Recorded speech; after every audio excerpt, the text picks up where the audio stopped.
head kolleegid! Ettevõtte juhtivtiim oli sellel nädalal 2 päeva koos ja arutas läbi seda, milline on meie tulevik. Nagu te kõik olete aru saanud, hakkab meie üks arenguperiood läbi saama, majad hakkavad valmis saama ja nüüd on vaja mõelda, mida me teeme edasi.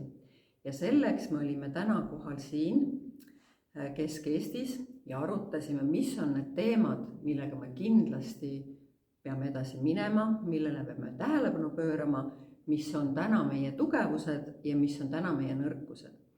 Ja me käsitlesime siin sellel seminaril erinevaid teemasid, mida saab siit ka näha.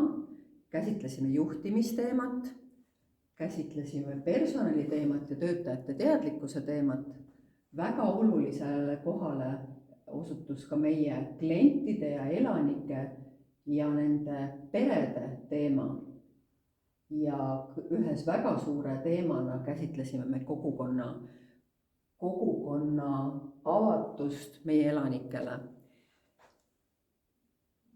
Kindlasti ei saa ka märkimata jätta, et kõikide meie erinevate teemade taustal jookseb alati jätkusuutliku ettevõtte teema, nii et me rääkisime ka sellest, kuidas olla jätkusuutlik ja mis meid tänasel päeval takistab olema jätkusuutlik.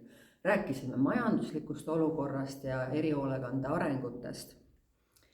Ja siit edasi me läheme sellega, et me räägime omavahel läbi kogu selle protsessi, kuidas me selle strateegia ideest jõuaksime reaalsete tegevusteni, millega me siis järgmisel aastal hakkame tegelema.